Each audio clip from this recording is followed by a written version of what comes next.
Okay, welcome everybody. Let's uh let's get it started. Thanks everybody for tuning in. We're graced with Jim today. Gonna chat the shit and wing it. Are you here, Jim? In a sense. Awesome. Can you guys let me know how Jim sounds if he's either too loud or too quiet?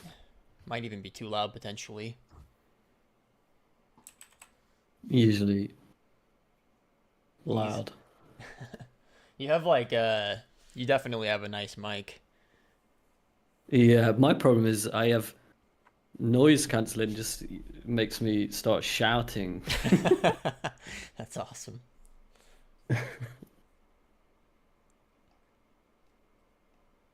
Jim sounds innocent. I am very innocent.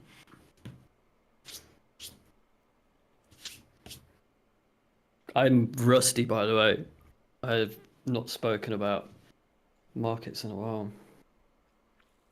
Well, that's fine because these chats just normally come pretty naturally. So, yeah, everybody, we're just going to wing it for the most part. We'll try to chat about markets and life here and there. Obviously, if you guys have any questions or anything, throw them into the chat and we'll talk about them. But yeah, so sorry, casual. How have you been, man? I've been really good, man, honestly. I wish more people took my advice and just stopped trading for the last 6 months, to be honest. I got, you know, I got so much shit for like saying the market's dead, but I think I've made the right decision, to be honest. Um, and it's been an amazing summer, to be honest. So sounding pretty smug, to be honest, but fuck it. I think it just depends on where you're at in your life and stuff. I mean, for you, it definitely makes sense for you to chill and enjoy life. I'm Yeah. horrible at letting myself do that, even though I definitely am in the same boat where I should have. I thought I was smart at the beginning of the year or at the beginning of the summertime. I took two vacations at the beginning of summer and was like, yeah, I'm gonna time this perfectly. I'm gonna go take a couple weeks, and then nothing happened after I came back. So I should have taken like a couple of months instead, but it is what Yeah, it is. you know, I think my thoughts now, like, I just don't understand most, like, people that say they're traders, um, still trying to trade crypto. Like, if you're really a trader, go trade different. There's plenty of markets that are decent, um, that you can apply your same systems to. Um, you know, I think it just shows you that most people are full of shit, to be fair. They just want to buy crypto and hope it goes up exponentially for like an extended period of time, and they magically sell it at the top. You know? Yeah, I mean, I think if you stuck to trading Bitcoin all this time only, then definitely that's definitely the case. Seek, I've had a lot seek of help. fun with altcoins here and there, just chasing whatever's been the high volatility coin of the week or the couple of weeks when it sustains itself.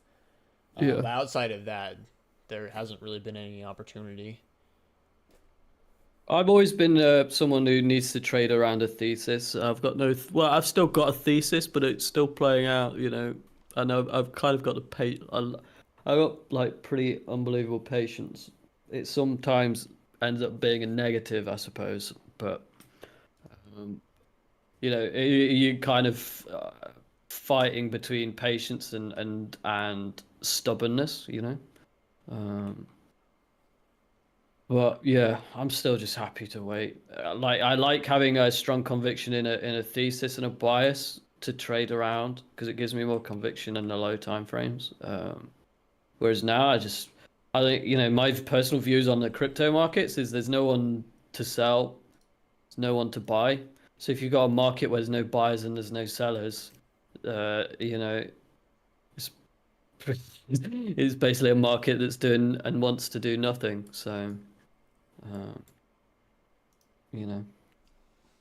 I mean, yeah, I haven't had a thesis in crypto in a long time. I actually, on the opposite end of the spectrum, I love trading without one, where I don't have to try to think it all and I can just do.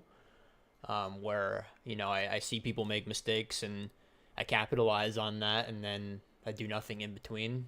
Um, Yeah. I, I don't like having to use my brain all the time. It just makes things, I don't know how to word it, just a little bit more relaxed when I can just not think at all and just do. For me, I'm someone that really relies on self-confidence to perform really well. And my confidence grows a lot when I have an underlying bias or conviction in something. It really allows me the confidence and freedom to pursue that, like basically break down that higher time frame thought process onto the lower time frames. When I don't have that, when I'm kind of in limbo and don't really have any sort of thought, it basically turns into low conviction trades, low time frame trades. So that's always been the case for me.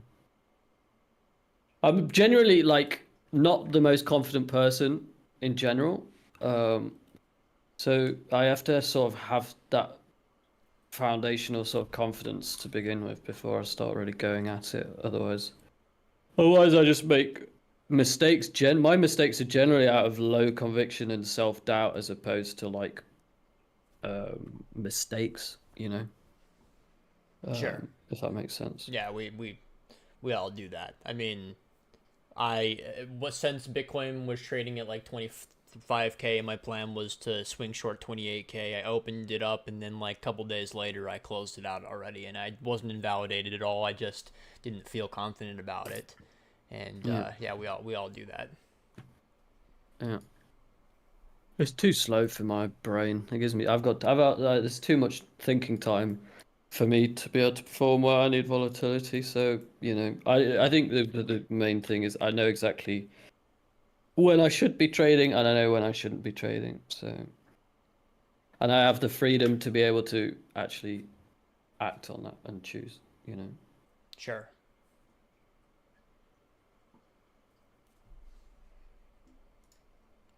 Just Who's in checking in with Silicate chat. Terminal? Yeah, I see terminals in the chat. Who is that? I have no idea who's running that account, but I don't imagine it's a fake. It's definitely not in silico if he's telling people No, he no, loves of them. course not. I see. I love you back, so we know it's not in silico. Yeah, unless he's like fucking, what do you call it? Probably getting you on the organ harvesting list. He's baiting. He's grooming you for your kidneys.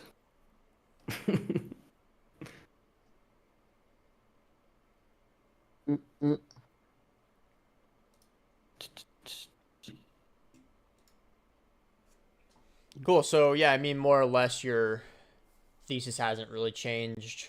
I would say I really haven't had much of one for a while now. I mean, I was pretty high conviction with being bearish and shorting in super late 2021 and into early 2022, but ever since Q3 or Q4 of 2022, there wasn't really much conviction to the downside. I definitely traded the long stuff early at the beginning of the year, but right now, you know, there's not much momentum, so most of my attention My, has shifted to I, shit coins, really. I personally trust my gut very much so, and I'm still just waiting for something to happen to Binance. I'm like, I don't think there's anyone can convince me otherwise that something shit will happen with Binance, and I'm really happy to just wait for that. I have no real desire to trade crypto until something like that happens. I have so many. There's just so many alarm bells for me that I had with FTX that are the same as Binance, and the fact that it ended up being correct to have those gut feelings with FTX, had those same gut feelings with other things, Luna and shit like that.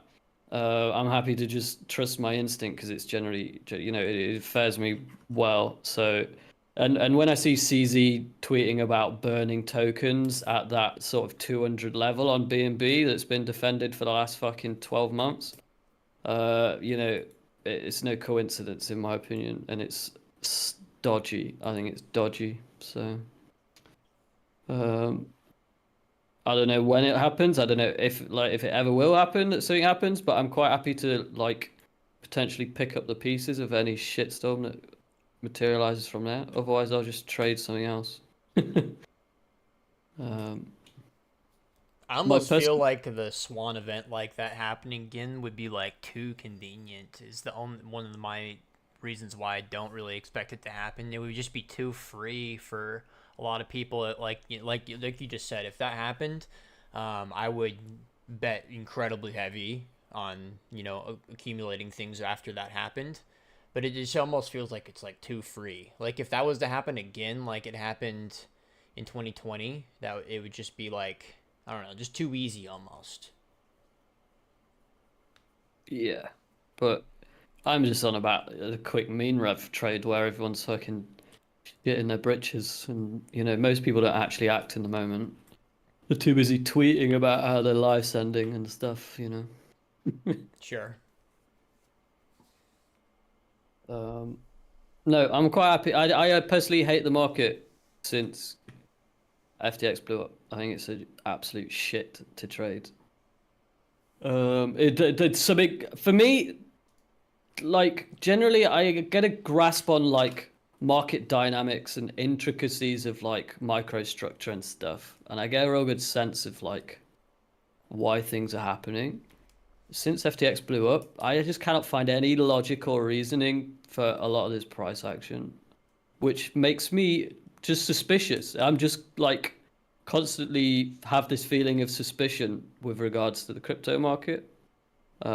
People can call me fucking loony. I don't give a shit. But as far as I'm concerned, and this is kind of a lesson to other people, is if you have those feelings, act on them or don't, be aware of them as opposed to like listening to what everyone else is trying to tell you. Make your own mind up. My general feeling is I find the market a bit suspicious, a bit strange. I think it's, when I look at like relative effort to price movement and how the price is being sustained, it just doesn't add up to me. It just seems really weird. I find the market weird for the last few months. And when I feel like that, what's the point trading it at the end of the day? Um, Even if I'm wrong, you gotta be aware of your own feelings with regards to that. So. I think it's one of the most overlooked but important aspects of trading, really, is being aware of your own feelings and thoughts on the market. Too many people are concerned about what other people are doing and thinking. Sure. You gotta spend a lot of time to be able to get to that point, though. Like, I don't Yeah, I know suppose that so. that's gonna apply to just anybody that thinks they're a trader. If they trust themselves But a I little too think, much early on, they're gonna yeah, but go I the think wrong it way. relates to anything outside of trading as well, just general critical thinking of, people lack that ability, especially recently, The world people doesn't really generally. promote that, right? I mean, it's almost No, like, people gravitate to sort of gravitas and strong people that hold strong opinions, irrespective of if those opinions have any merit. That it's more the character that people are drawn to as opposed to the actual opinion. It's kind of strange. yeah, You look at these people like what's his name? That fucking douche. You know who I mean? I don't, because that describes a lot of people. Yeah, Andrew Tate, for Oh, example. sure. You know, I think people that gravitate towards his confidence and convictions opposed to actually his views. Um, it's like an aspirational thing of, people that can't find that in themselves. I'm rambling, sorry, but No, no, it makes. No, I totally agree. I mean, people can't tell the difference between confidence and intelligence most of the time. I think that's like a platitude. I didn't make that up or anything. yeah. Um, Also, people mm, are willing to look past um, all the things that people do wrong. If somebody does like one or two things right, they can just like, you know, amplify the couple of things they do right, and then everybody will ignore all the other things. That's definitely one of the main characters traits of like the Yeah, kind of people you're talking about. yeah. Hmm. Waiting for the Tate Sims to enter the chat. Good luck to them. I hope they find what they're looking for, honestly. Mm. Cool. So in short, you're just, more or less waiting for things. My note around Binance is always just that you obviously, shouldn't be keeping obscene amounts of money on any of these platforms that are centralized.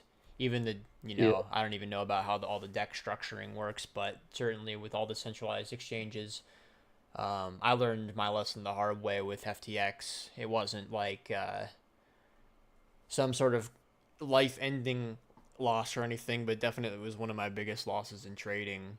So I learned yeah, my lesson the hard way with that. So basically, every time I go on any sort of streak of success, I just immediately pull the money out, and I normally do it right, like I'm done trading, like, and it's like the first thing that I do normally, which I yeah, really like that habit. Also, I think that I was talking about this a few times. It also just helps with like your sense of accomplishment, or maybe not that, but like if like the feeling like you're actually moving forward and doing something when you're not in that bull market mindset of people get stuck in the mindset of I'm gonna win and then compound my wins into more wins and grow that way, when these days you should be trying to win and then just pull that money out right away and just preserve it. yeah, I think it helps out with psychological stuff a lot too, right? That you feel like you're making progress and stuff. When you see the money hitting your wallet or hitting your bank account, it's like a sense of accomplishment, like you actually did something productive. yeah. I think just to point it down, like it's not even necessarily Binance that I have my suspicions over. It's just there's just something about this market in its current state that I can't put my finger on, and it makes me feel at unease. There's just something amiss. There's just something like because I spend I obsess over microstructure. It's been my main, like I don't really talk about it much because it's very hard for me to quantify and actually explain what I'm trying to say. But there's just something that doesn't make sense to me right now. There's just something I don't know what it is. So when I'm like that, I just need to stay away. It's just like because like I was also obviously grew up trading in the previous crab of 2018, 2019. And even though it was a shitty PvP environment, um, it felt true. It felt like a true. It felt like a true environment of PvP, trader against trader, where you could take advantage of discrepancies, people's mistakes and stuff. Whereas there's just something that feels very unnatural about how prices developed over the last few months to me. That's just how I feel. So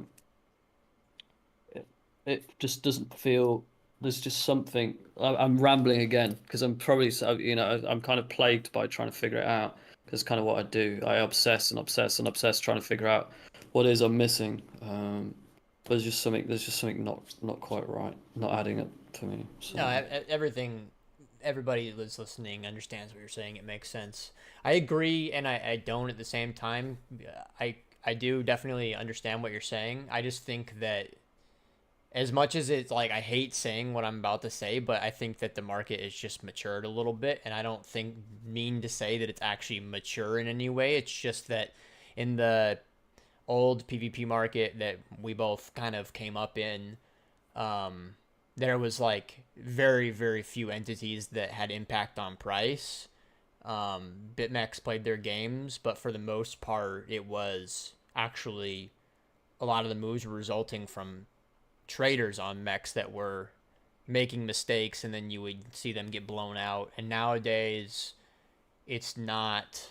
A lot of the moves aren't actually coming from traders' mistakes. A lot of the moves are coming from the few people that or bigger entities that did remain just swing their dick around in the books basically and push price. I mean, that's kind of the stuff that you see on Binance that we've talked about, where there's just like some guy spoofing it up, right, for like extended period or down for extended periods of time. And I don't think that I really remember seeing that in that way back in 2018 and Yeah, 19, where that 2018 and 19, a lot of the intraday moves were much more from this guy bet horribly and he got yeah, hunted and blown out. And now we see that a little bit, but just a lot of the moves are coming from price being pushed. yeah. There isn't as much directional positioning, I think, recently. And I kind of think I'd probably be able to answer my own question with regards, because my thing is, you see some of this flow, consistent flow, imbalance that doesn't make any logical sense from a profitability standpoint to me. I think that's why it doesn't make sense to me. Because generally, when I look at like open interest and aggressive positioning, I try and figure out from a directional point of view how what are they trying to achieve, how are they going to achieve it, and what's the basically effort and cost against potential gains kind of thing.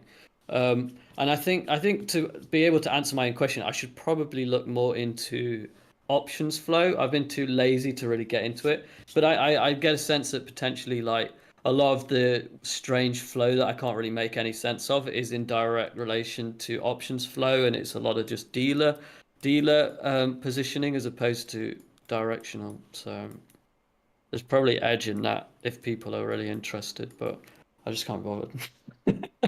Yeah, I mean, what you said about the lower time frame directional flow making more sense. Back in the day when we were originally coming up, it was just people making mistakes and then getting squeezed out Yeah, by BitMEX, and it was a lot more of a simple construct back then. But I don't really actually pay attention to options either, which you're right, it's but definitely something that we but have to but incorporate. then what is weird though is those same logical thought process of trading that kind of market. I can just copy paste that onto another market and it works still.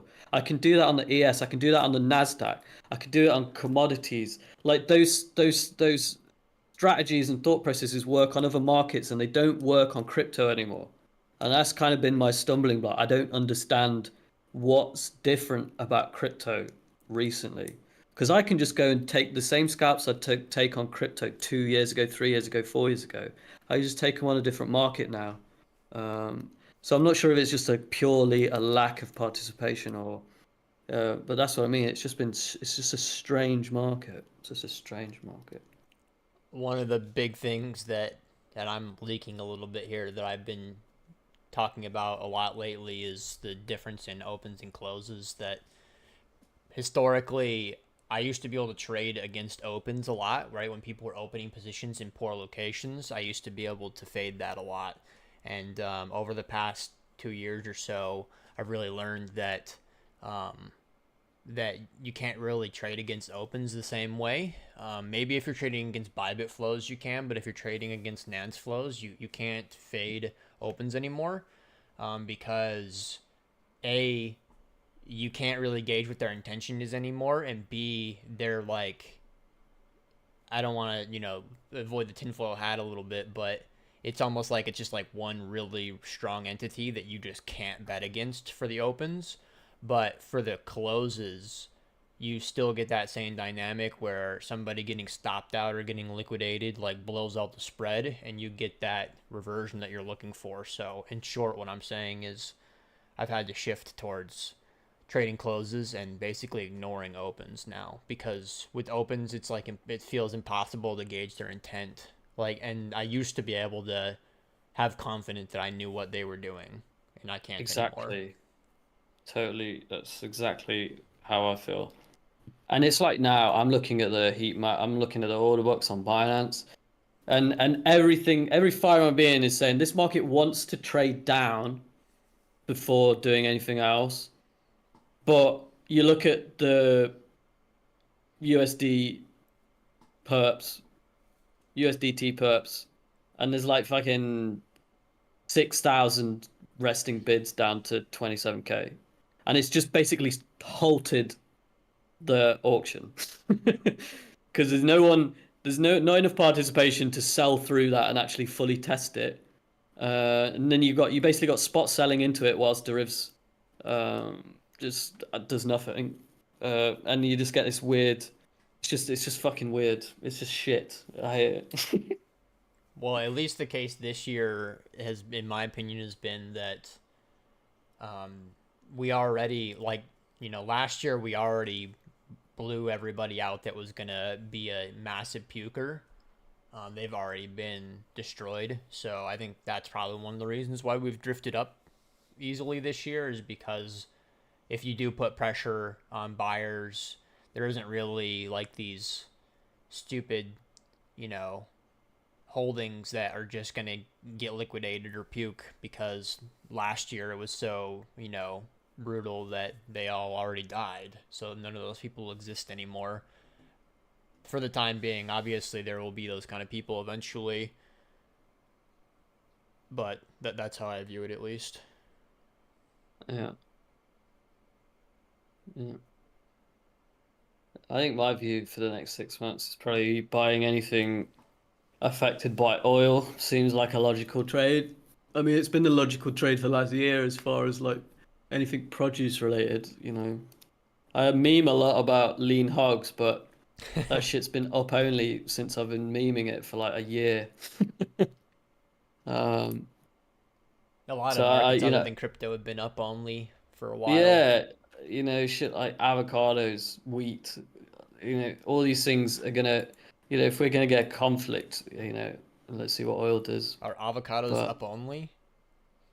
I think so. I'm gonna get Uh, priced out. I eat like 2 avocados a day. Am I gonna go broke eating avocados? uh, Let me see what the price is. Avo, I don't pay attention. I just throw them in the cart and buy them. mm, mm, That mm. makes sense though.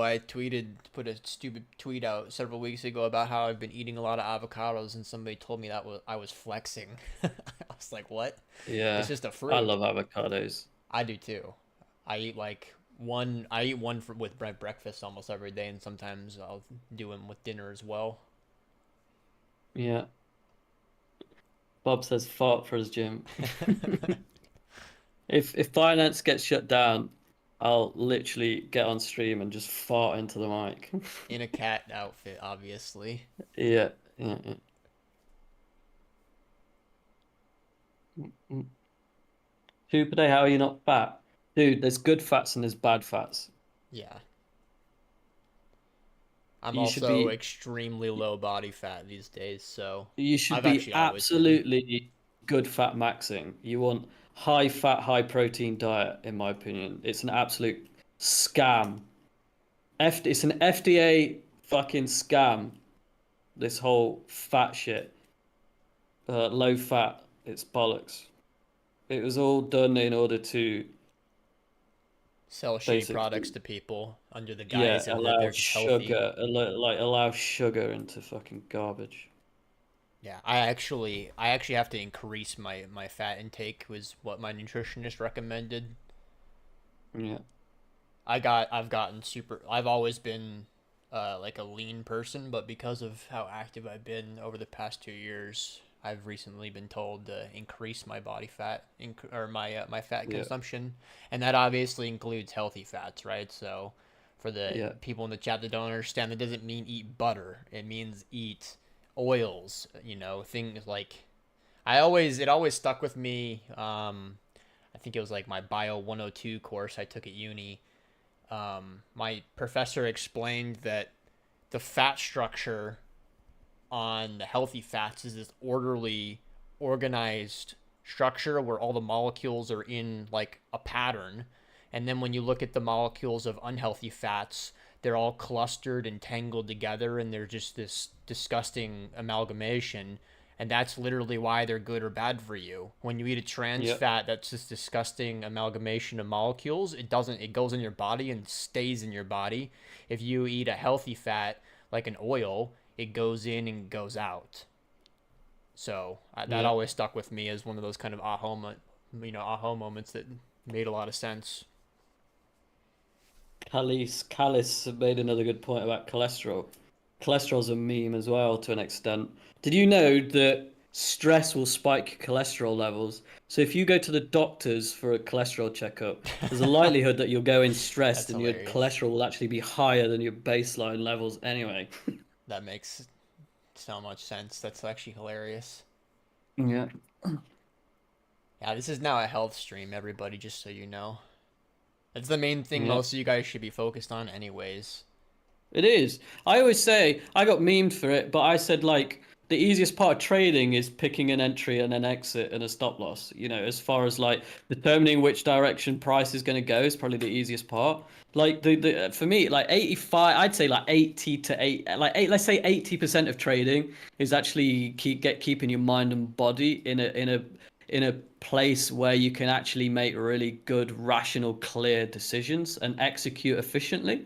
If you're sleeping sporadically 4 hours a night or 6 hours one night and 4 hours another night, and you're going to bed at 2 and then you're waking up at 11, and then the next night you're going to bed at 9 and waking up at 3, just these kind of things are going to make you shit at trading. Because if you execute poorly in life, you're going to execute poorly in your trades. So you literally need to like live as though you're executing a trade.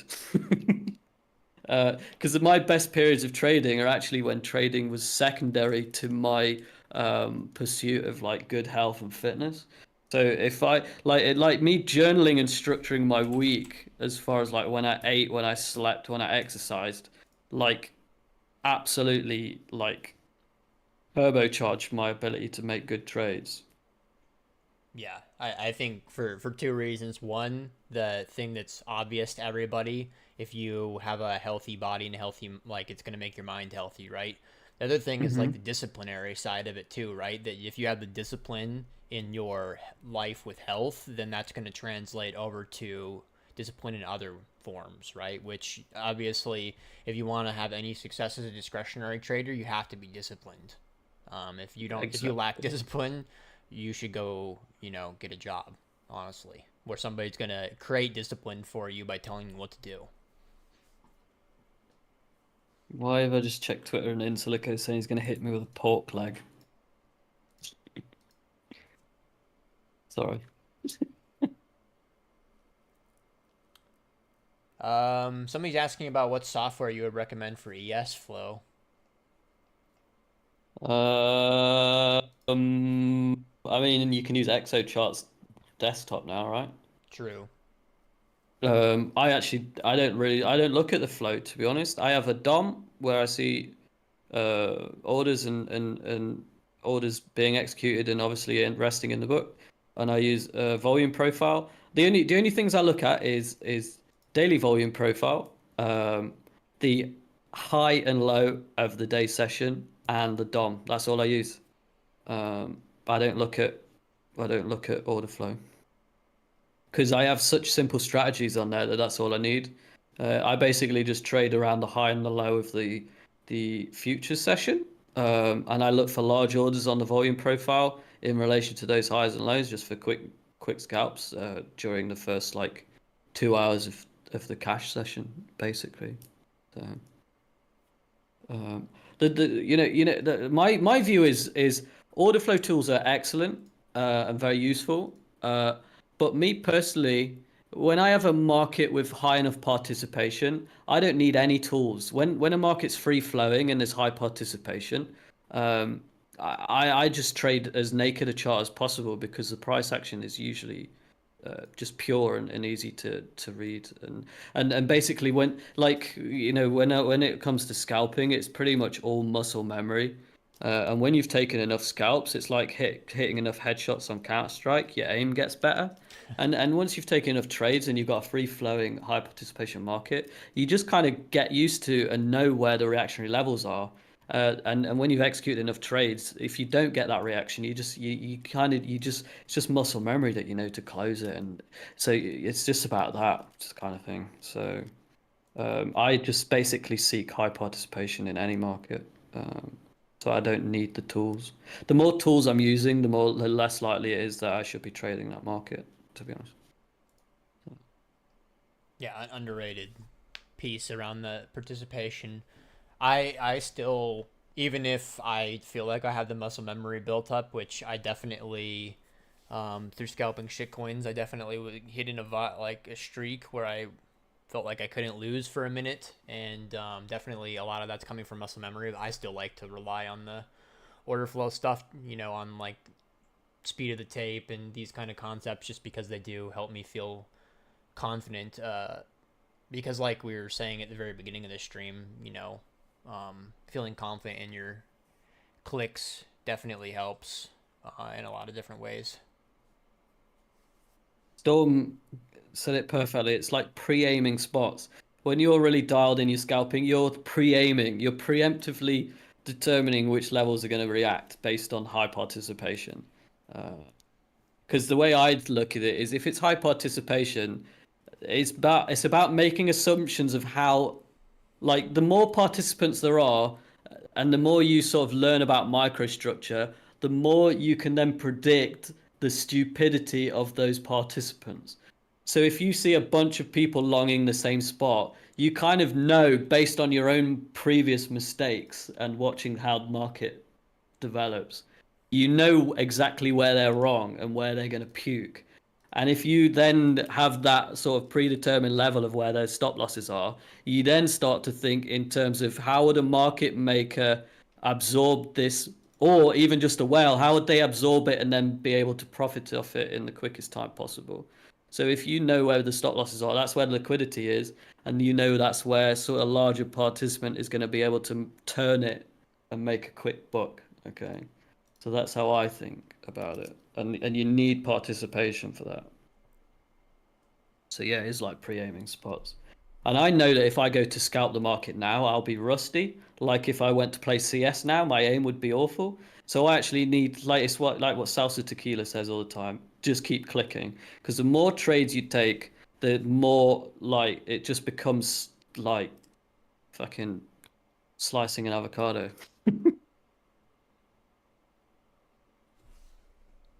I love the I love the video game comparisons. That's definitely how I always try to translate things over. I think Yeah, it's an underrated way to view things. yeah. And as somebody who's, even though Counter Strike 2 definitely needs some polishing, I've still been having a lot of fun with it recently. Bought myself some new Yeah. skins just because. Damn. Yeah, Magus buying the top on skins and probably having an avocado a day. Fucking two hell, man. avocados a day. This guy, man. No, genuinely, like, as dumb as it sounds, investing in things like Counter Strike skins and, like, somebody said it in the chat earlier, Legos. A lot of these, like, more obscure markets actually um, have their merits for investing. Obviously, these are going to be very illiquid markets, which is the primary downside to them. But if you are, it's like, nope, you're not buying a painting so that you can flip it in a liquid market in 3 months, right? You're not scalping paintings. You're buying it so as something to hold for a very long period of time and potentially never sell it, right?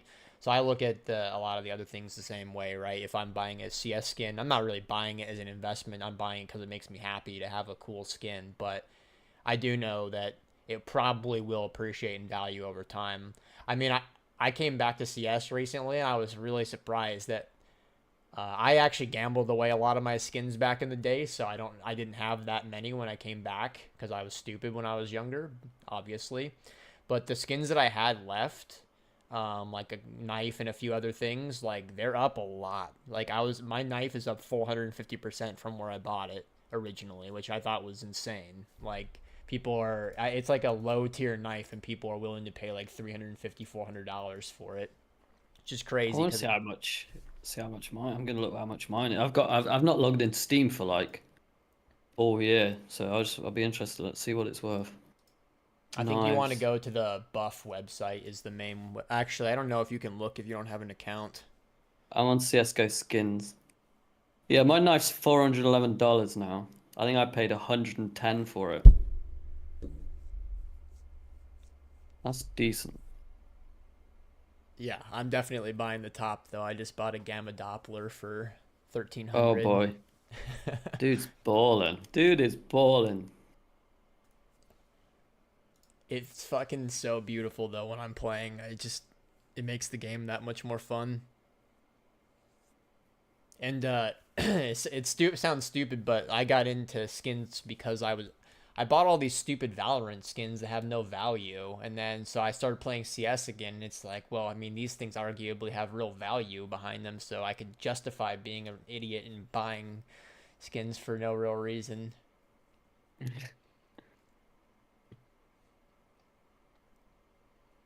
Somebody earlier said, "Can we do the love advice stream next?" You came to the wrong fucking stream, buddy. You've come to the most fucking. Yeah, we need love advice if we get someone on, bro. Mm.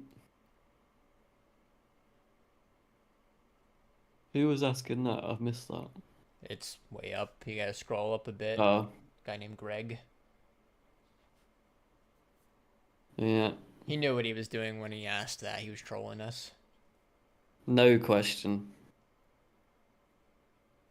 You think someone that talks microstructures getting fucking getting girls? No chance. Mm. My best friend Reed did sold all it. his Legos from childhood and bought a car with it. That doesn't Say surprise that. me. That's crazy.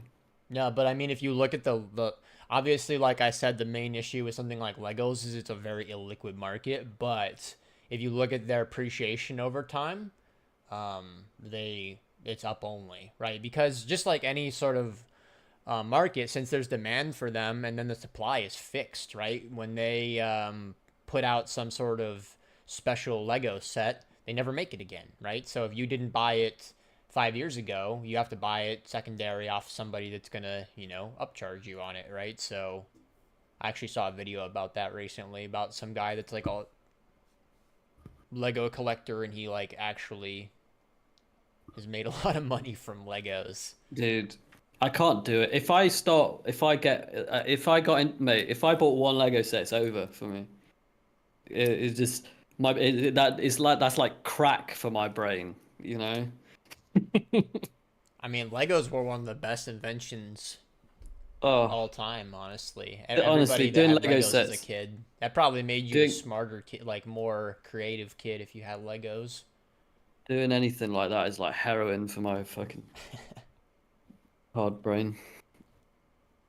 Honestly, then I'd definitely not get girls. Imagine bringing a girl home and you got like 58 Lego sets set You're up in your... basically fucking Steve Carell in 4-year-old version at that point. Where he has to Yeah, put away all his toys. yeah. The Lego pussy's the only one I couldn't complete. It was too complicated.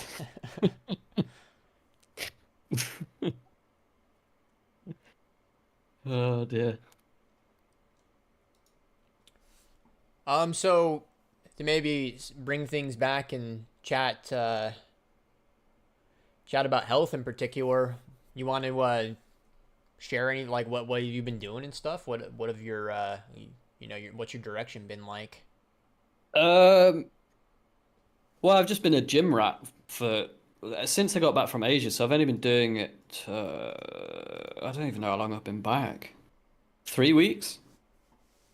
I was just trying to get absolutely shredded, to be honest, to fill the void of emptiness. It's a very good void filler, truly. Yeah, It last is time you because were you know on, it's you said something about you were built like a pigeon, which I still to this day play that voice line in my head because it's just so fucking funny. Also, I am the same category where I have like yeah. kind of more broad shoulders by genetics, but I have fucking absolute chicken Oh, legs, so I've been grinding yeah, on the man. legs recently for that. Dude, yeah, I double down on leg day. Um, because I don't mind getting them. I can get my legs strong. I've just always struggled to get any size on them. But my thing is my upper body is just naturally broad. Like it always has been. Even when I don't train, it always looks pretty like athletic for some reason. Just lucky, I guess. Um, but yeah, it's fun because I've been in shape before. Like I'm already seeing gains in this 3 weeks I've been doing it, just because you get those cheat gains from muscle memory when you come back to it. Yeah, that's Um, definitely a thing. If you've trained in the past, when you come back and train again, you make progress faster than if you were had never trained before. yeah. So yeah, I'm looking all right at the minute. I'm feeling good. I'm enjoying it. But yeah, I just want to get fucking ripped again. Um, even if I don't feel good on the inside, at least I can look good on the outside, you know? Mm. Uh, Here comes the gym experts. I literally, why is it? I don't mind people giving advice and regards to anything, gym or anything, but it's annoying when it's done on the assumption that you don't know what the fuck you're doing in the first place. I got really triggered the other day with this guy on Twitter talking about recovery because he saw that I bought bath salts and he went on this tirade on me like needing to do active recovery, and I'm like, yeah, I know that. But the assumption that I don't know what I'm doing just because I bought bath salts really pissed me off.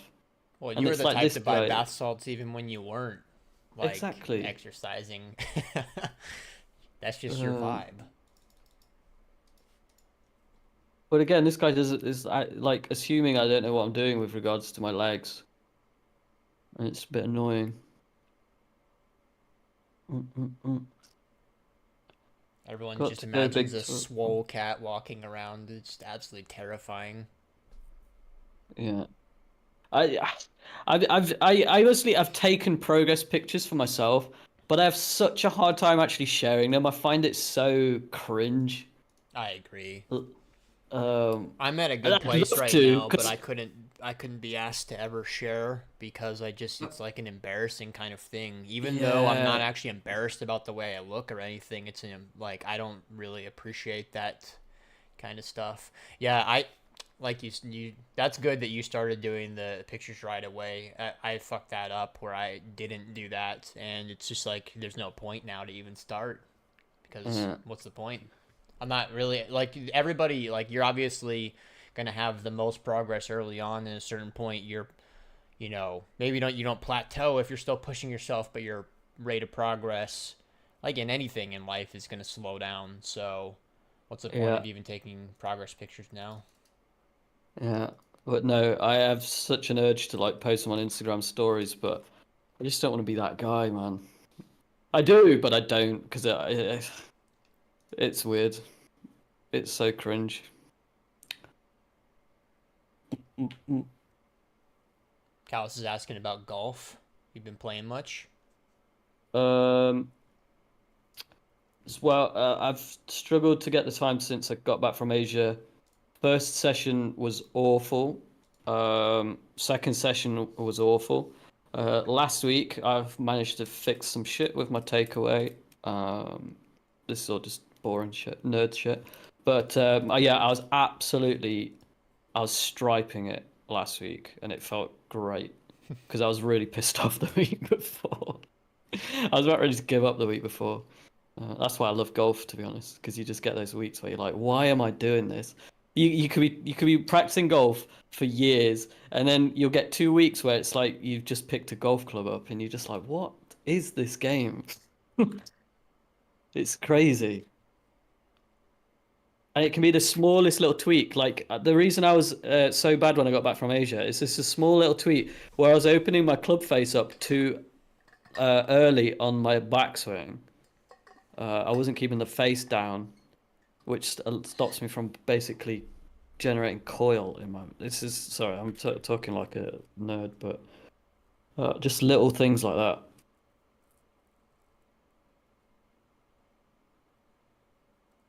Oh Good shoot. question in the chat. Best and worst thing from the Asia traveling.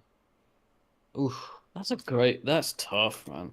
The best thing was hiring scooters and riding around Bali with the boys, weaving in and out of like seven deep moped traffic. Just the smells and the breeze in the hot temperatures and riding through the rice fields and through temples. That was like a lifelong great experience. It was one of my favorite things, and it was better because the first day I was shitting myself because I'd never ridden one before, and to do it directly in a built-up area in Bali was shit scary. But as soon as we got out into the open road, it was just like, I get why people obsess over motorbikes now. Well, and that degenerate style of intentionally weaving through cars and stuff, that's just so everybody in the chat knows, that's how you do it over there. If you don't do it, like you're like a total pussy if you're not like Oh yeah, stacking up your like in weaving and stuff, because they don't give a fuck over there totally. compared It to was phenomenal. Westerners. It was so good, and I didn't see one accident the whole time. And the roads there are amazing, actually. Very, very pure. Worst thing was Singapore, just in general. Uh, and to be honest, the reasons are I have very strong views with regard to like the human experience and where I think we should be heading versus where we are heading, and my concerns around our sort of lack of connect for the world and the environment and just the human consciousness and experience in general. We're going the way of materialistic sort of void filling where that's concerned and consumerism and commoditizing everything. It makes me really sad. And Singapore was like an amalgamation of everything I'm worried and concerned about for just uh, civilization in one. It felt like they're like 20 years ahead of where we're heading. And it really triggered me in the sense of if that's where we're heading, I don't really particularly want to be there because it's just soulless. It's very hard to have any sense of self and identity there. It's just an awful place. How long were you there for? A week, Okay. which is a long ass time. Yeah, I've been there, but it's been 11 years since I was there last, and I was only there for 2 days, so I don't really have a full opinion on it. I just did the cliche tourist attractions and then left and went back to Indonesia right away. Kuala Lumpur's all mate. Kuala Lumpur's way better than Singapore. Way better. But yeah, I felt sad for.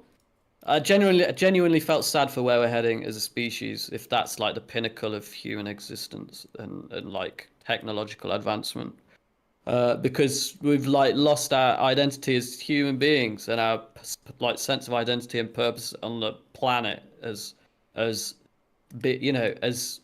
I don't know what kind of word to say, like you know.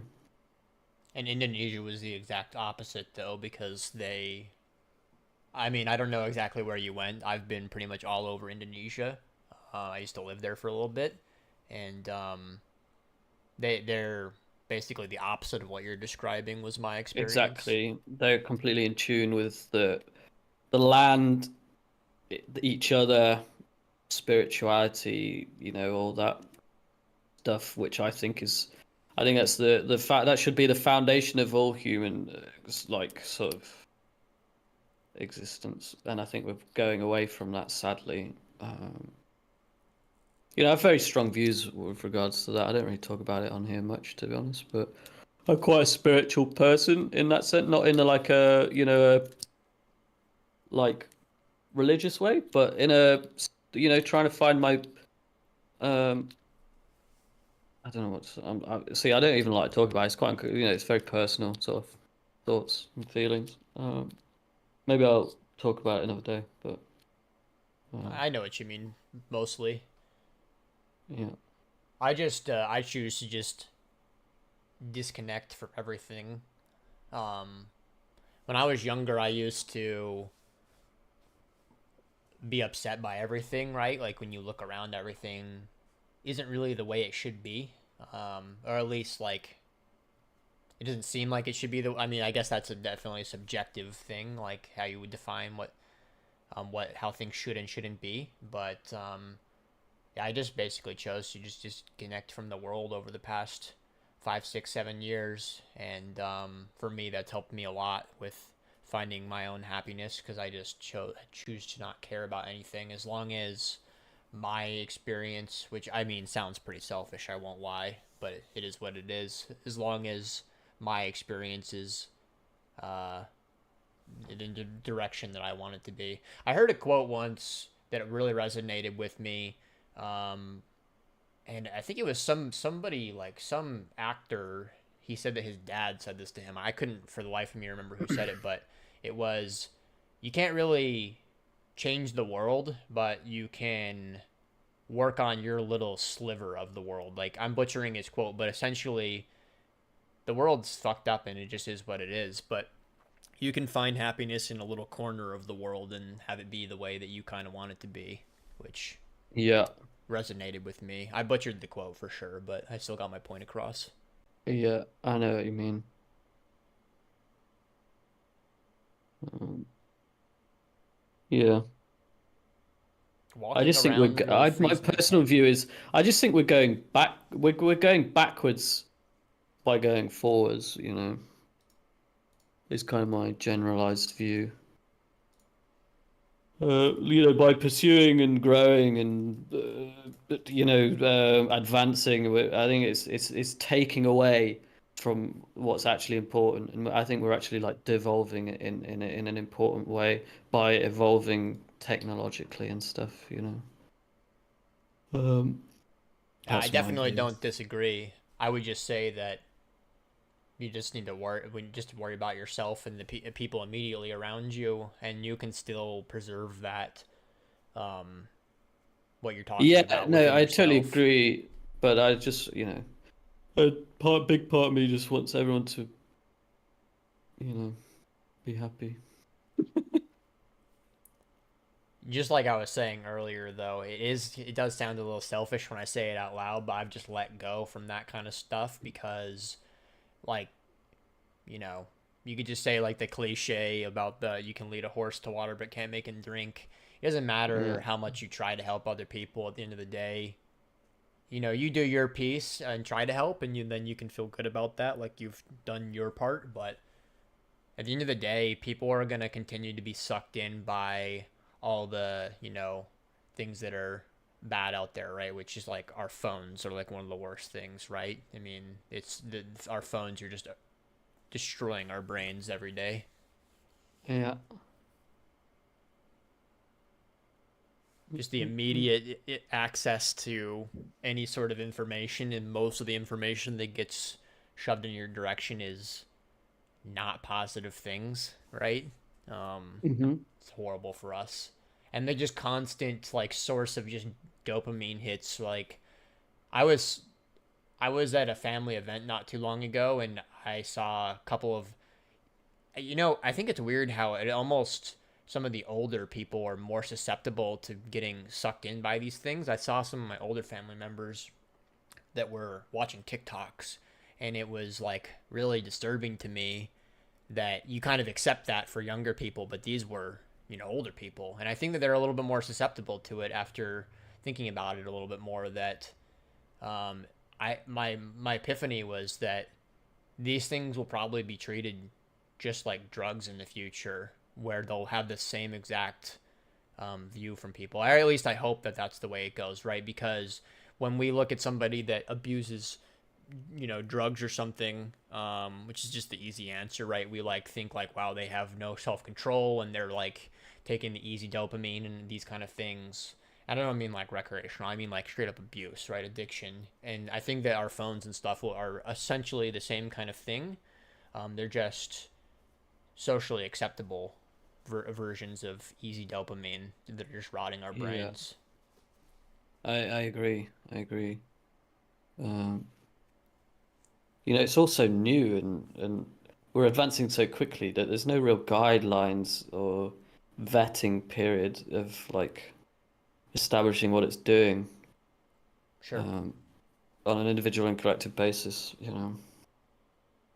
because we're all seeking the same thing with regards to sense of purpose, sense of community, and we're now doing that through an object as opposed to actually like gaining any genuine like connection.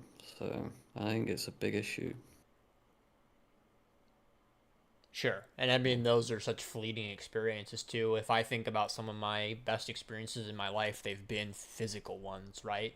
I don't know, like, physically going and being somewhere, right? Like going camping with my friends or traveling over here with my family or something like that, right? I mean, those are some of my most um, formidable experiences in my life, right? And if most of our experiences are coming from our phones and stuff, I mean, what is that going to do to us in the long run? It just doesn't sound like an optimistic one for sure, or a positive one. Yeah, totally. What's this fucking dickhead doing on Bitcoin, by the way? I'm not even looking. Oh, he's just chopping it up. Just put his cock on the table. Said you can't pass. I think nobody's trading Bitcoin right now is probably what that is more than anything. It's because he's put like 400 on that bid, and then there's like everyone's down to the last $80, and no one can penetrate him.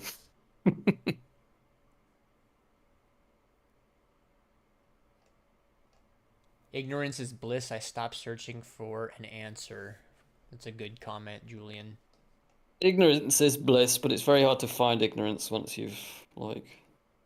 I have selective I have selected ignorance where I just choose to just not care about anything about God, I except wish for I a did. few select things.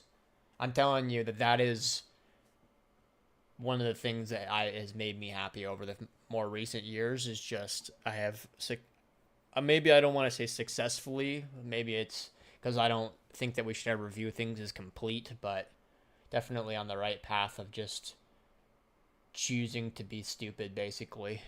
um, I'm a lot happier as a result.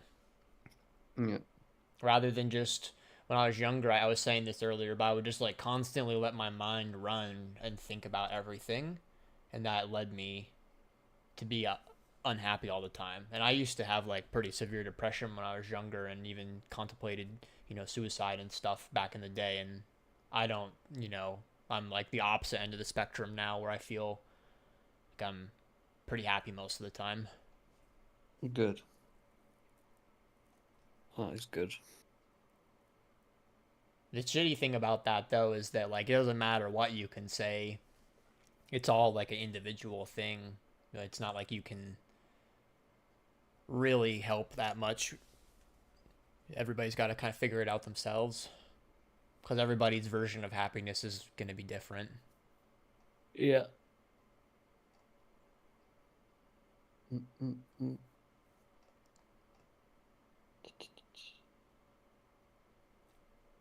Mhm. I'm just reading chat. There's been a lot of comments and stuff.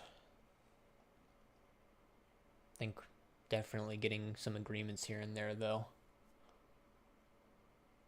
Yeah. Online experiences are somehow interesting for me too. Yeah, but so Lear's saying that he has pretty meaningful online experiences, but that's kind of you know based on you because you're a very wholesome person, so you're going to get a wholesome response back. Where most of us are shallow pieces of shit, so we're not gonna get the same kind of online experience that you have, Lear. You've cultivated that for yourself, which is definitely what makes you different and special compared to most of us. I've been really enjoying meeting people that I've spoke to on here. Um, Yeah, that's something I haven't done enough of. I definitely need to do more of that. to be honest, since I got since I got back, it's been the first time in a long time where I've felt like lonely. That's why I started doing the gym as much as anything, just to do something. Because like I generally have I enjoy aloneness. I like being alone and rarely feel lonely. But I had such a great time in Asia. I came back and I've been kind of I had like a couple of weeks of just being kind of bummed out. I'm kind of getting over it now, but yeah, I was always someone who kind of was like, I'm not that much of a socializer, but that trip was just like different. It was just really good. So No, that makes a lot of sense to me. I'm in the same boat where I've always been comfortable being alone, and I've actually chosen that a lot in life. Like I appreciate it, but um, I actually one of the main reasons why I like going to the I actually have a home gym, but one of the main reasons why I still make the effort to go to the gym itself is because it's a reason for me to leave my house actually, and a reason to go and meet my friend that I work out with and stuff like that. It's a reason to be social. yeah, yeah. There's some great people in this space, honestly. Um, it's been good. It's been good. Mm, mm, mm. So on the health stuff, you said you've been lifting a lot. Have you been doing cardio too, or are you just mostly doing anaerobics? Yeah, no cardio at the minute. Um, I just don't need it, to be honest. Um, um, I'm doing a lot of superset stuff just to raise my heart rate a bit. I walk a lot, and golf is quite good. So because I'm basically trying to bulk. I've always had a fast metabolism. I used to have to eat a lot of calories when I was like running. Like running was my sport. It was very hard for me to even just maintain weight, let alone gain weight. So I'm not really doing much cardio at the minute. I'm just kind of managing my growth. Keep just light bulking as opposed to like hard bulking and just managing the calories kind of thing. So Sure, it's also a lot more difficult when you do it the proper, like the healthy way, right? Rather than just consuming just absolute filth. I'm in the yeah, same boat where I've been bulking for a while now, and definitely the rate of progress is slower, but choosing to do it the healthy way. But I mean, I'm doing this all for health anyways. So what would be the point of consuming like all these like disgusting fats and garbage if yeah, I was just gonna end up unhealthy at the end of it? yeah. And again, it's the situational because there's been periods in my life where I've got in shape where I've not had the actual financial ability to, because in my opinion, in order to do it properly and healthily, it's actually very fucking expensive, especially nowadays. To actually eat the high calorie, high fat, high quality foods in order to bulk correctly and be healthy. It's actually I spend a lot of money that I just would never have been able to afford several years ago. Uh, Sure. where you end up cheating in order to get that calorie intake. Because I do like 4 meals a day now, all ultra healthy, and it costs fucking loads. It Yeah. costs so much money. Um, so it's a real blessing. It's probably the biggest blessing in my life, to be honest. Is being able to eat the foods that I want and without having to worry about cost. It's a real blessing.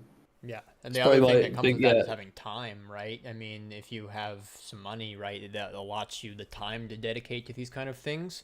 I do like I think it can be a lazy excuse, but it also is like a legitimate one, right? If you have to go work a 10-hour a day job, it does make it absolutely that is going to make it more difficult for you to right, yeah to eat properly and to get your exercise in. I almost view the diet as almost like a part-time job to eat properly, because yeah you have to it put in is work every meal basically. yeah totally. and Goku's asking 4 meals a day.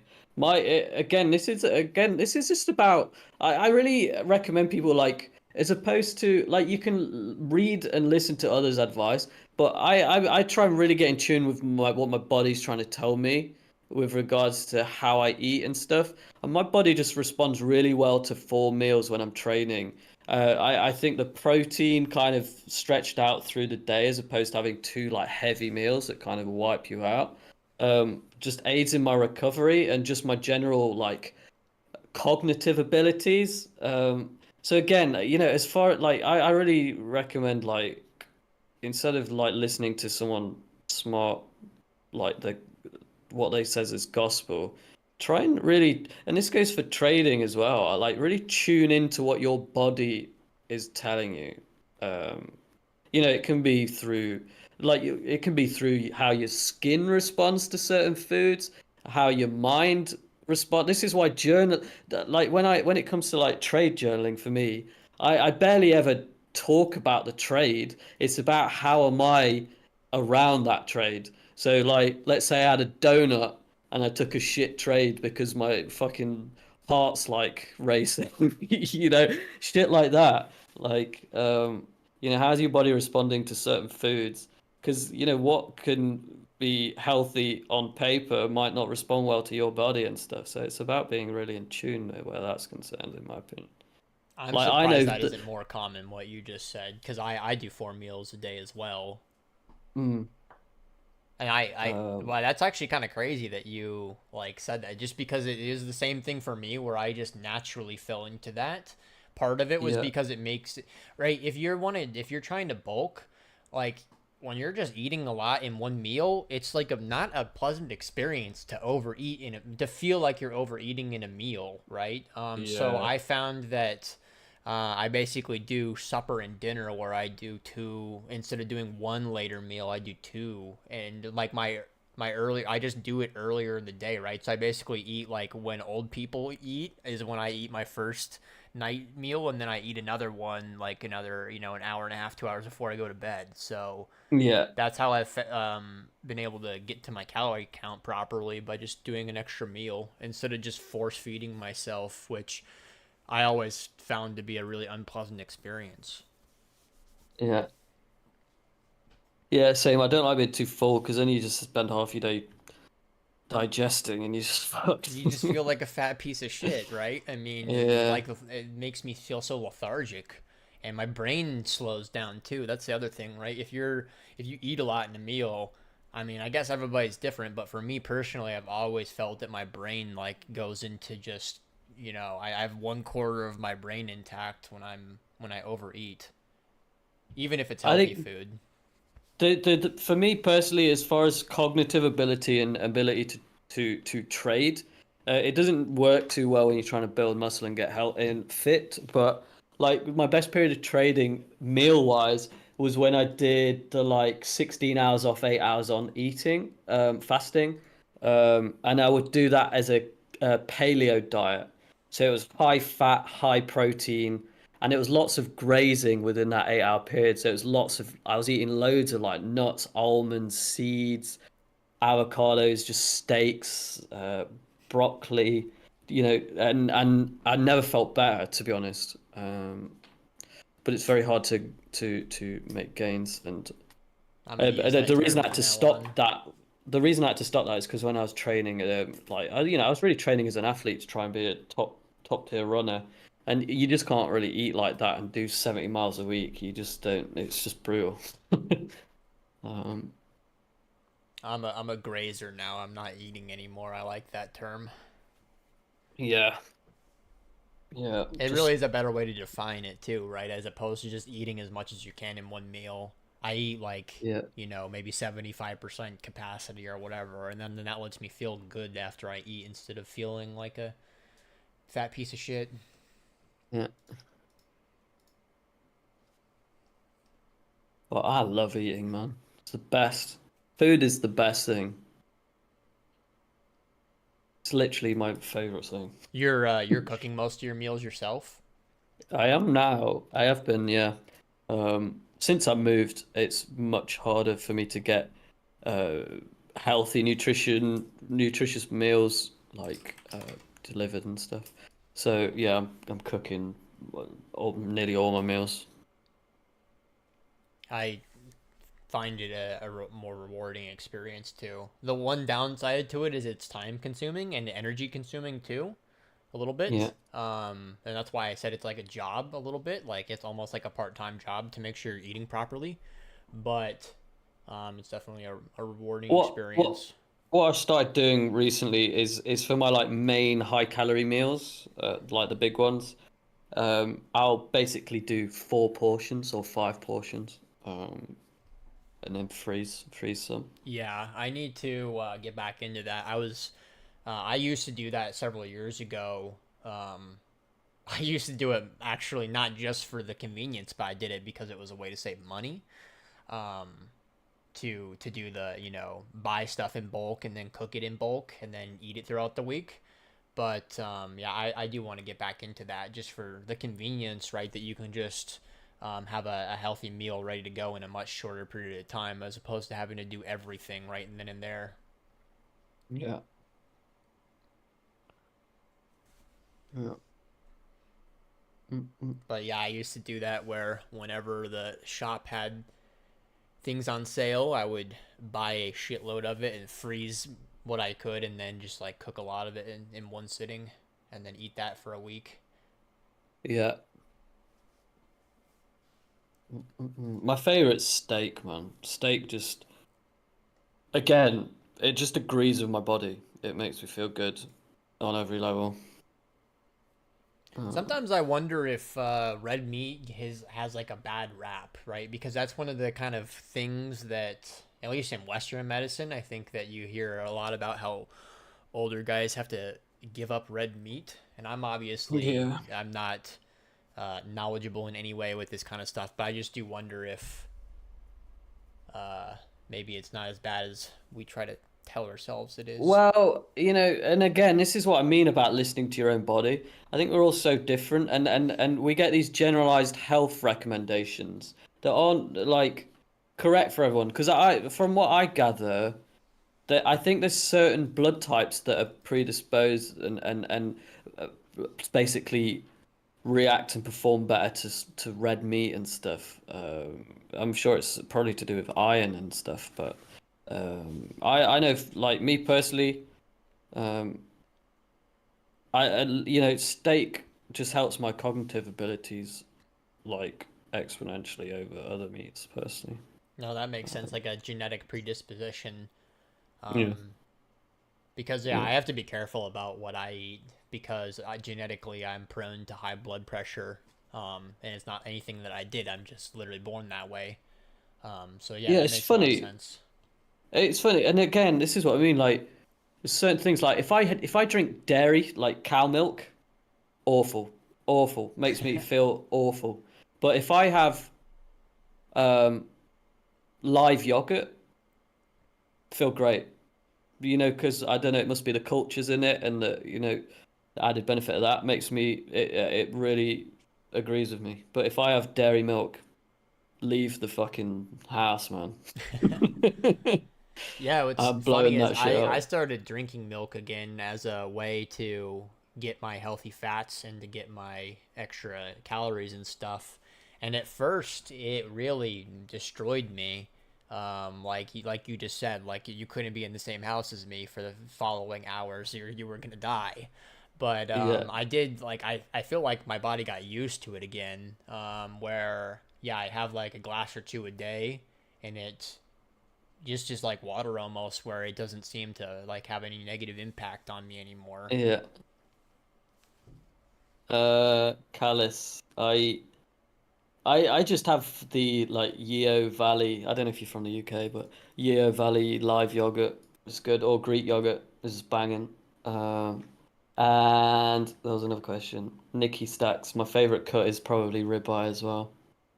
Uh, Ribeye's so good. I fucking love steak, man. Honestly, I don't even know if I Mhm. have a favorite cut. I just yeah, like red meat of any sort is gonna be good. Honestly, I love liver. I love it all, man. Black pudding. Give me some black pudding any day. What's black pudding? I've never heard of that before. It's that stuff that's made of like congealed pig's blood that you fry. Oh It's my goodness. absolutely delicious.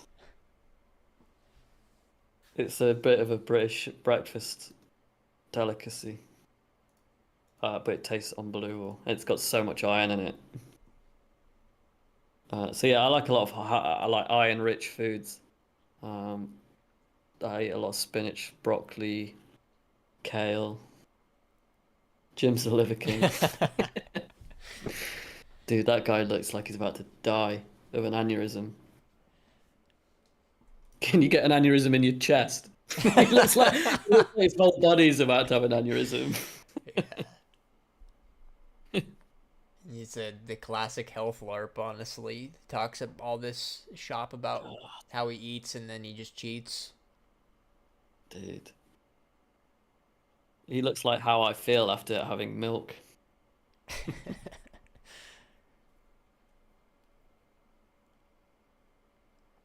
You didn't know it was pig's blood? Oh yeah, so good, man.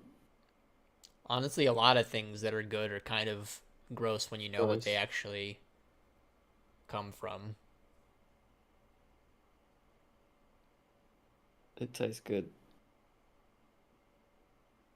Like liver's an acquired taste, really. Black pudding tastes nicer than liver, I think. I think liver's like a delicacy. Like it's always been that way. Uh, what we feeling about sunning bulls?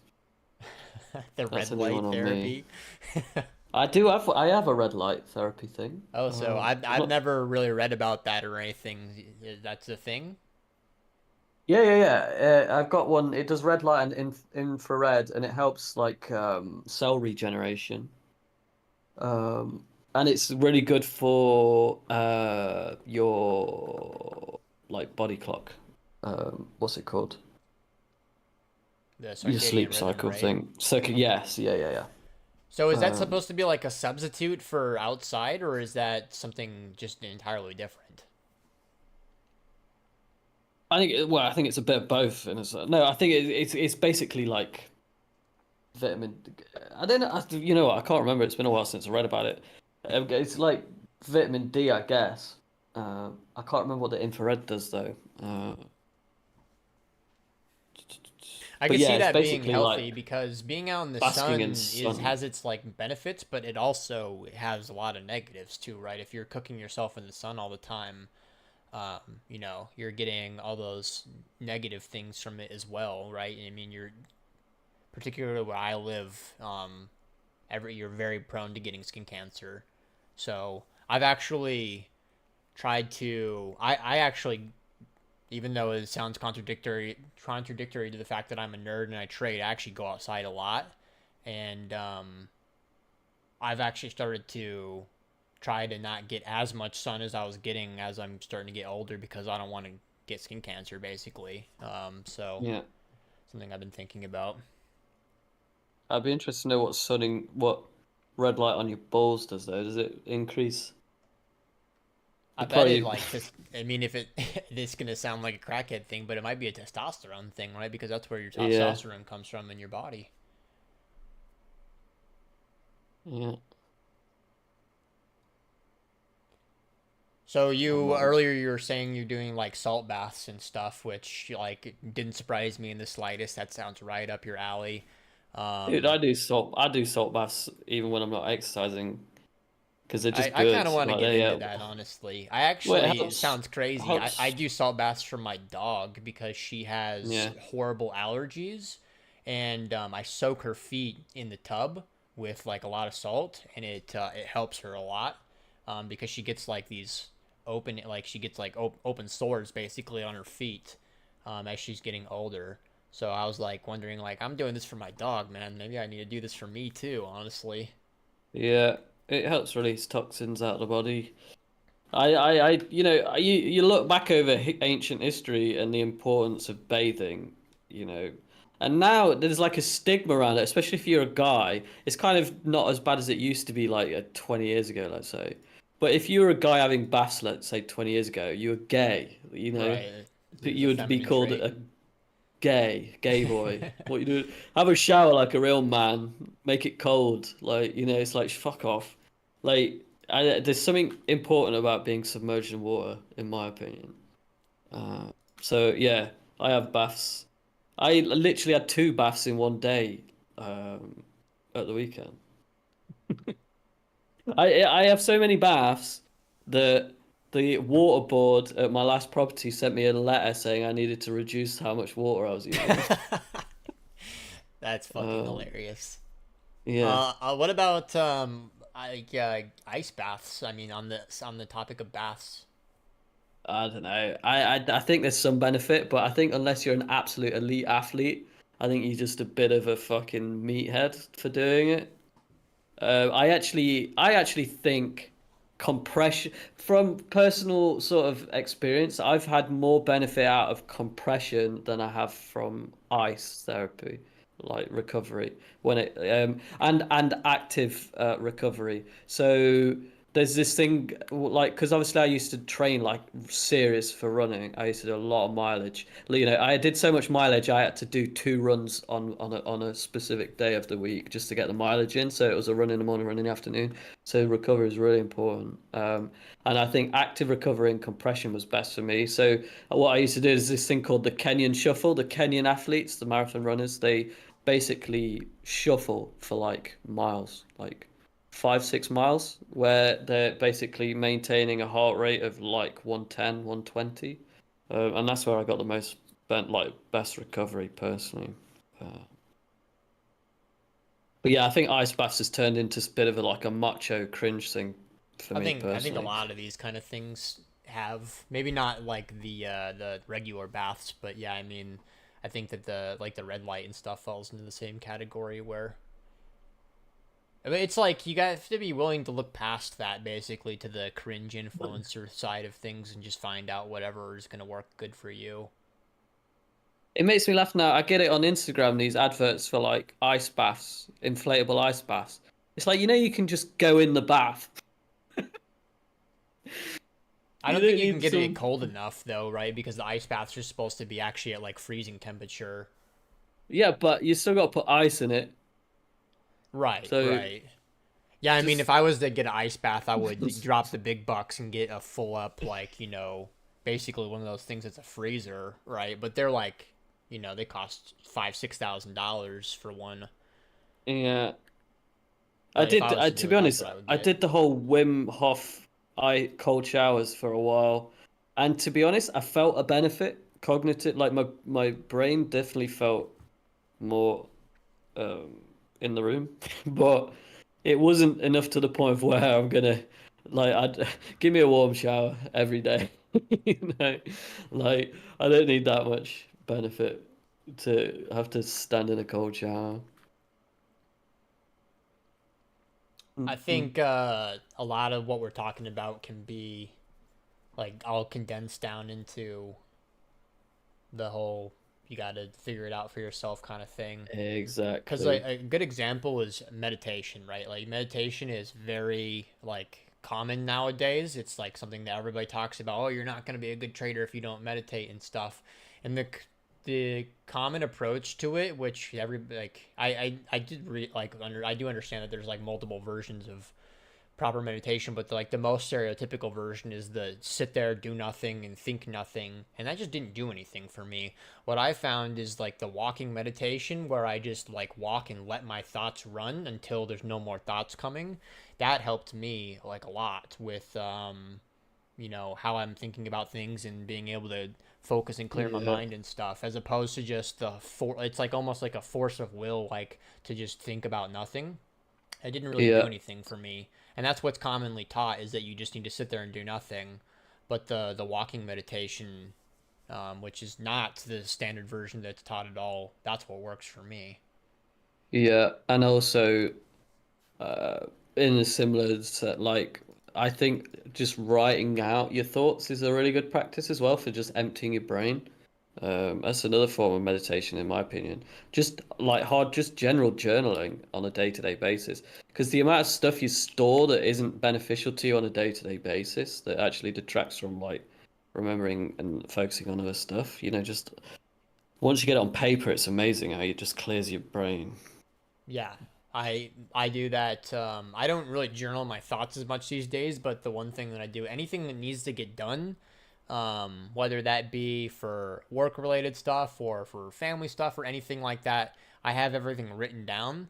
And it's because it frees me to feel like I don't have to carry those thoughts in my mind for them to get done anymore, which is like a therapeutic thing in a sense. It like frees up my mind to not, it's like you don't have to deal with that burden of what needs to get done anymore because it's I know that at any moment I can go look at my few pieces of paper that I have on my desk, and just look at my lists and know that this is what needs to get done. I don't need to carry it around anymore with me. It's like a burden to carry it around. Yeah, I need to get back into the habit of writing. Um, to be honest, I enjoy write. Do you enjoy write? I enjoy. I was having a good time doing those newsletters for a while, um, but then I just ran out of things to say. I get that it's hard to always have stuff to say. That's probably the point of where it's probably beneficial to push through and keep going. I mean, something that I've learned with myself with all the like educational content I make and all the streams and stuff I do is even when it feels like I have nothing to say, if I just kind of let myself just flow with it and just go, like I just say stuff even though it's I don't know. I guess maybe I'm just a good bullshitter or something because like I even when I feel like I have nothing to say, I just say stuff still. Yeah, I get you. I feel like I'm at a point now where I'm running out of new thoughts. Uh, Generally, like I'm lacking like new ideas and new stimuli in order to sort of, you know, like it's like a state of limbo at the minute where not really got like not really passionate about anything as far as like thoughts that I haven't, already had for ages, I guess.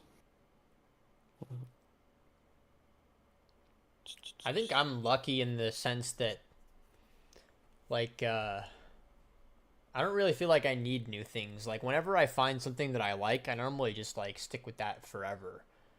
You know, like a good example Yeah, I could do is with like video games. With video games, there's always a new game coming out, and a lot of people will go and play the new game. And I very seldom do that. I basically stick with the same game for like my whole life. So yeah. I basically have played Counter Strike my whole life. I did take a break and played Valorant for a bit, but I'm back on CS now. And even though Counter Strike is like one of the most simple games, when you really break it down, it's very very simple. But it's like there's so even though it's simple, like there's a lot of like hidden complexity to it, and I feel like I could just play CS forever Well, and never get there's bored. just there's no what do you call it? It's like markets. There's no real like limit to how much you can improve. Sure. Similar with golf. It's great in that sense. My problem has always been I like that like rapid absorption of information and then until it peters off, until I get really comfortable with it. Yeah, And we then talked about that on the last my stream. desire isn't in like doing things past the point of like having a like incredible understanding of it. I like to find the next thing to find an incredible understanding of. You know, I'm not trying to be. I don't know. I'm not trying to make. I don't know if it's like not trying to make something my identity or I don't know what it is. I'm not necessarily like. I just like learning shit, new shit, uh, in an intensely rapid fashion.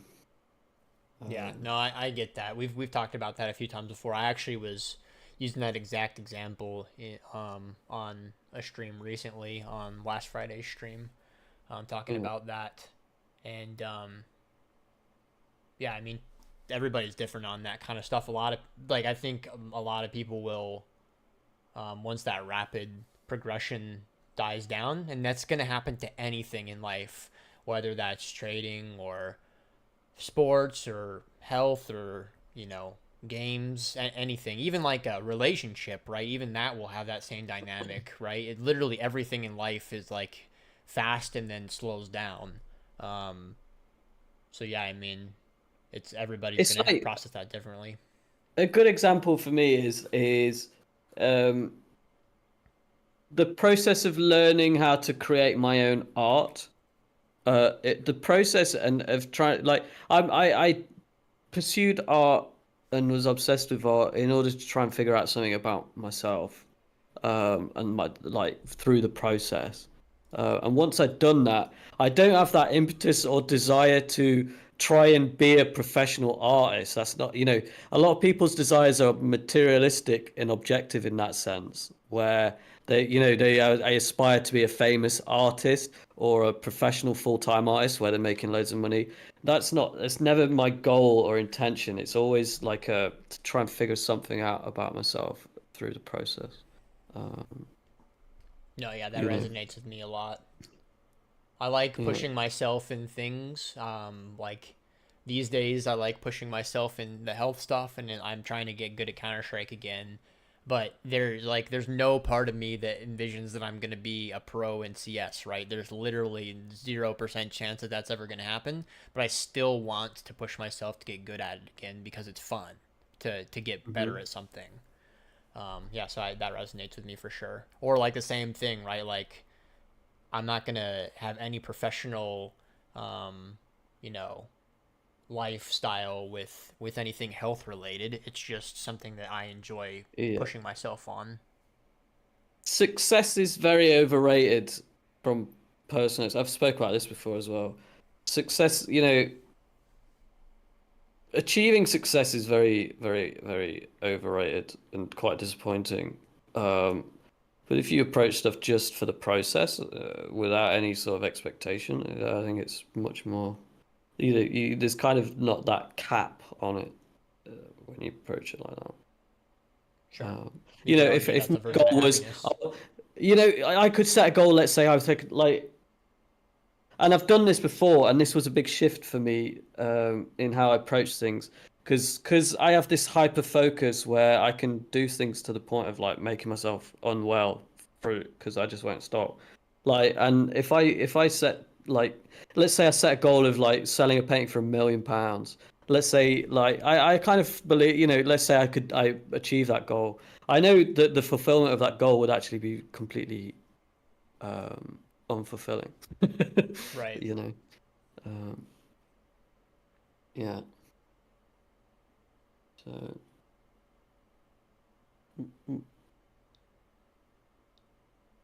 I think that's probably part of the reason why we both liked trading, because it's like there's no end goal of I'm gonna be a right, I'm gonna make it to the some league of traders or anything, right? It's like you doing your own thing your whole life. There's no real end goal of making it to the Premier League and being a professional or something like that. I mean, yeah, for some of us, theoretically that can be, but even that is going to be just part of your journey, right? If you go and be a prop trader, right, or go work for a desk or something, right? That's going to be like a stepping stone within your life, not the end career. yeah.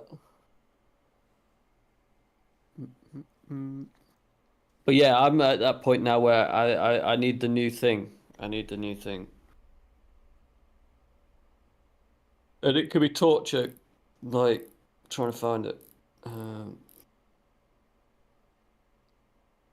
so I'm just kind of doing the health to tide me over at the minute because it's something I can focus on and get good at. But it's not the thing I'm looking for at the minute. I'm looking for a new way to explore, whatever it is I want to explore. I think that's half the battle. I don't know what it is I want to explore, but usually I'll find something that piques my interest, and it'll like start to unravel what it is I'm looking for, kind of thing. And I generally find that trying to force myself to find something new to fill that void it ends up not working. So you just kind of got to wait. Cooking show with Jim, dude. I'm like. good at cooking, to be honest. Mm-mm. Neither am I. I'm embarrassingly bad, but I've been forced to learn over the past 2 years because I wanted to improve my health stuff. Yeah, with what you were saying too, right? Like you said specifically, you said that like the health isn't, it's just something to do. It's not the thing. I think that that's something that can be unhealthy, unironically, that people make their health grind their life. I had a I I'm not that close with him these days, but I had a good friend for a long time that he made his health grind his entire life, and I always Yeah, wonder if that was healthy, because he basically had nothing else except for lifting yeah, weights and running and eating. Like that's all he did.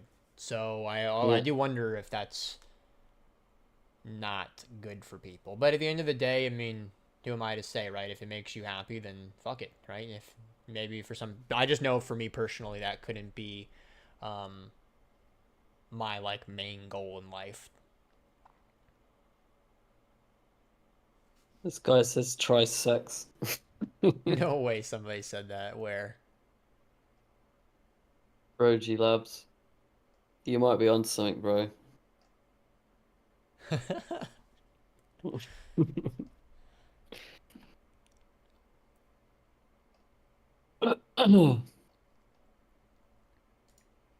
Good, good.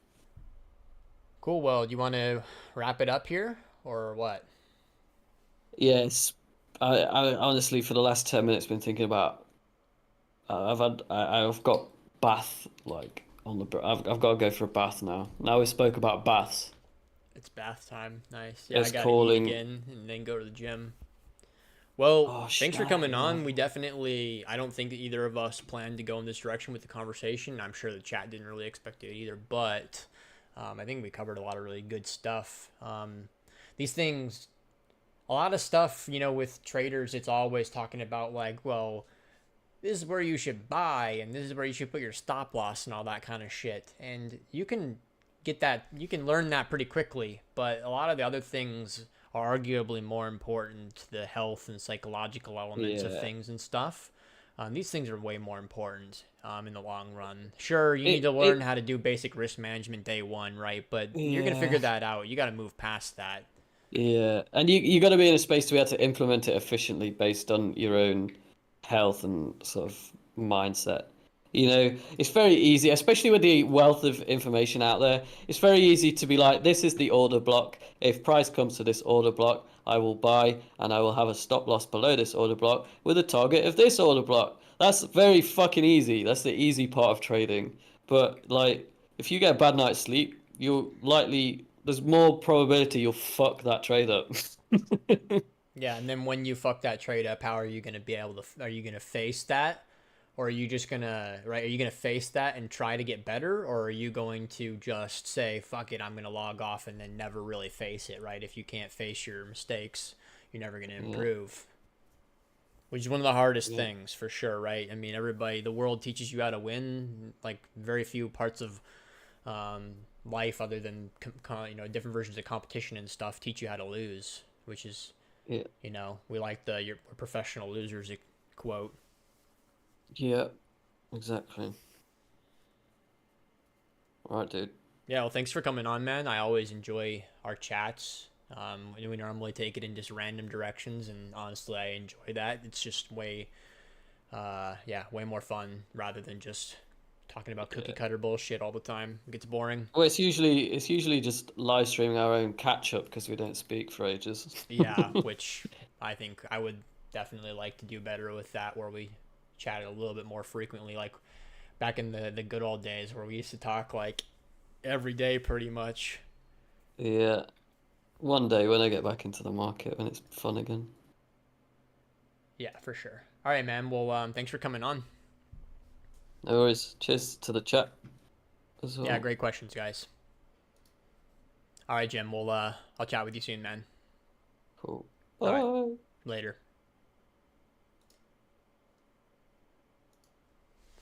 All right, guys. Thanks everybody for tuning in and listening. Hopefully, you guys enjoyed that. I know that that was not the standard kind of stream that I normally do, but honestly, these kind of chats are more entertaining for me personally, rather than just doing boring conversations about where we should gamble on things and stupid shit like that. So yeah, hopefully you guys enjoyed. I'm sure we'll have Jim on again at some point in the future. Hopefully just do some more guest streams like this in general. But yeah, let me know your feedback and stuff. And I didn't say this at all, but do